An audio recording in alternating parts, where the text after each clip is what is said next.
Covariance et corrélation d'un couple de variables aléatoires réelles, une fiche de révision pour l'agrégation interne de mathématiques. Alors, on se place dans un espace probabilisé oméga MP. On va considérer deux variables aléatoires réelles, x et y. On va supposer que x et y admettent chacune une espérance et une variance.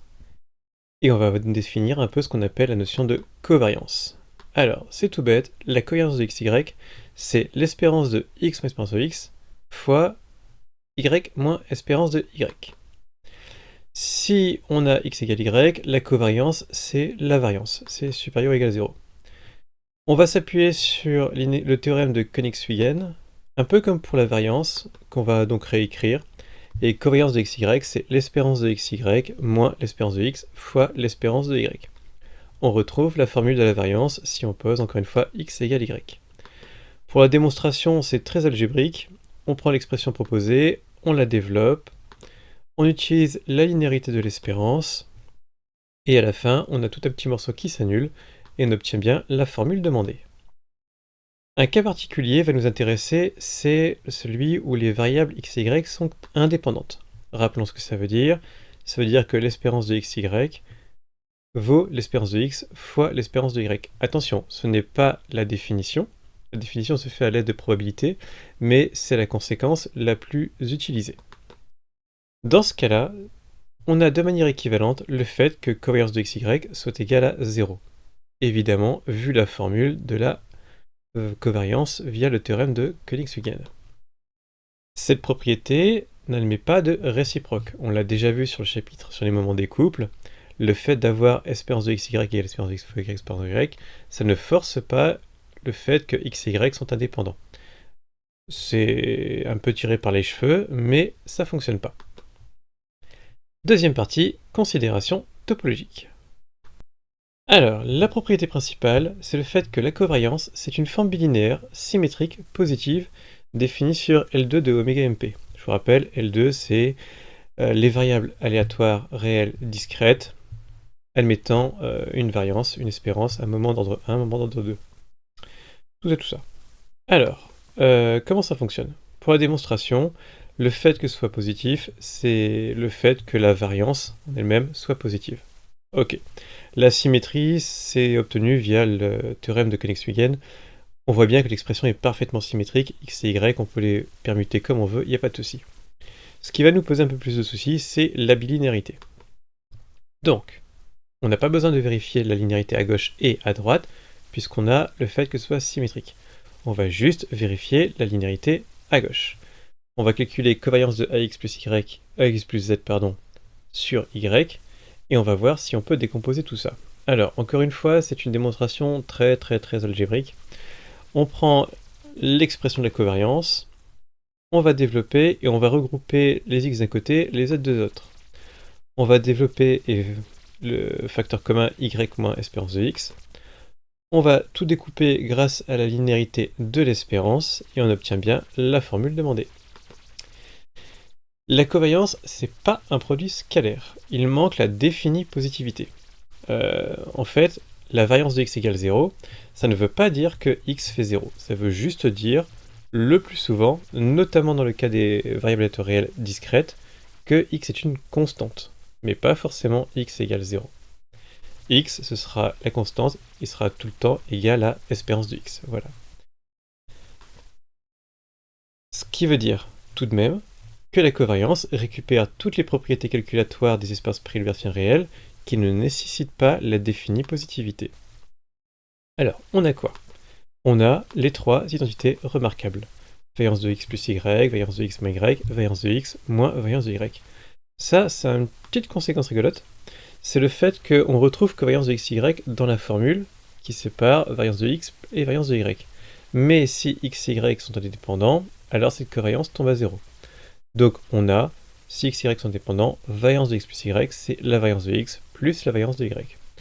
On a presque une linéarité dans le cas où c'est indépendant. On n'a pas la linéarité parce que quand je multiplie par un coefficient alpha devant x, ça sort en alpha carré. Donc ça marche pas. Mais quand même, ça s'évoque, ça peut être sympa à retenir.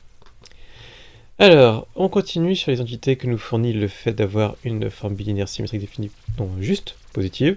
l'identité du parallélogramme et les identités de les polarisations, qui sont au nombre de 3, à connaître. Alors, ça sert assez peu, mais c'est bien de les connaître parfois pour les calculs avec des lois un peu compliquées.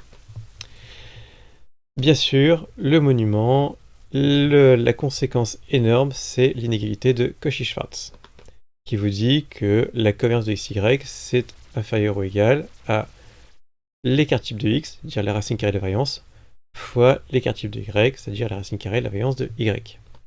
La démonstration, c'est toujours la même, quelle que soit la structure dans laquelle on se trouve.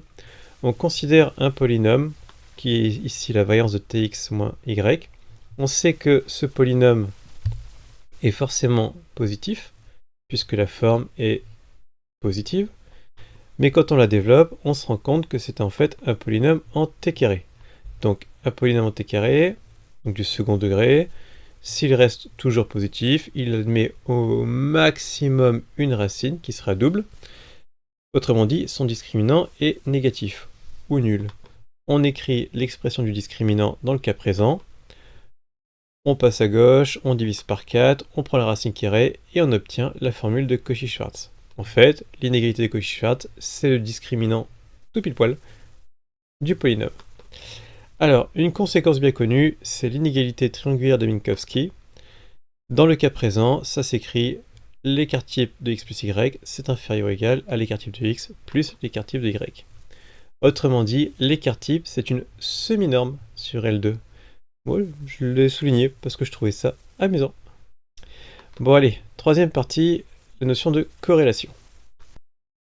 Allez, on commence par une petite définition. Si x et y admettent une variance non nulle, on va définir le coefficient de corrélation comme la covariance divisée par les écarts types.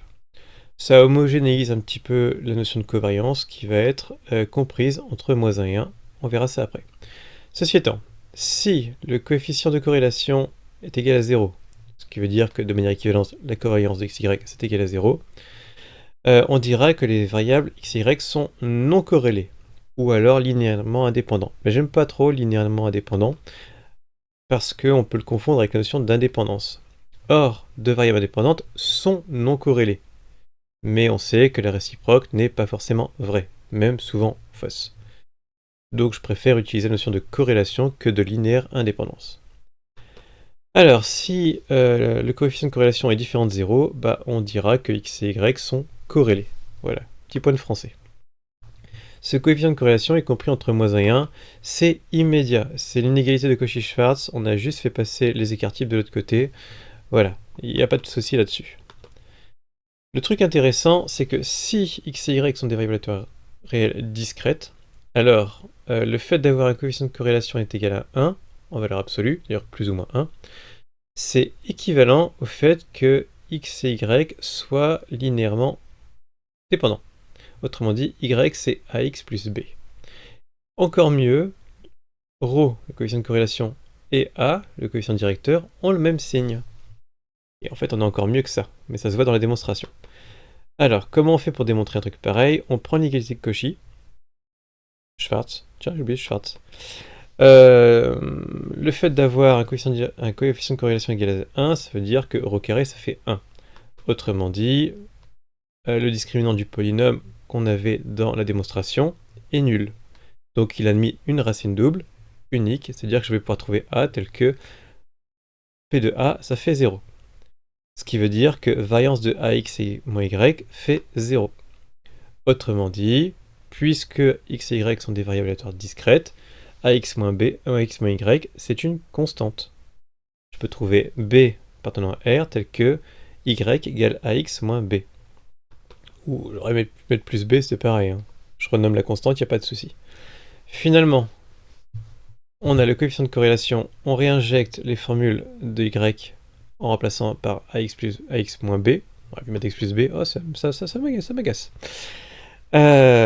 On scinde, puisque que la covariance est une forme bilinéaire tout simplement. On simplifie, et on obtient que le coefficient de corrélation, c'est le coefficient directeur divisé par la valeur absolue du coefficient directeur. Donc c'est plus ou moins 1, ce qu'on savait déjà. Et en plus, le signe de A, c'est le même que le signe de ρ. Voilà. Alors, ça sert à mesurer la corrélation existant entre x et y. Si x et y ont un coefficient de corrélation nul, ils sont non corrélés. Et plus ils se rapprochent de 1, plus le nuage de points que l'on pourrait obtenir en traçant x et y va se retrouver aligné. Et donc on dira que plus les variables sont corrélées. Voilà, on se sert souvent de ça en statistique. Le corollaire immédiat, c'est la notion de droite d'ajustement, des moindres carrés, mais ça, c'est une autre histoire.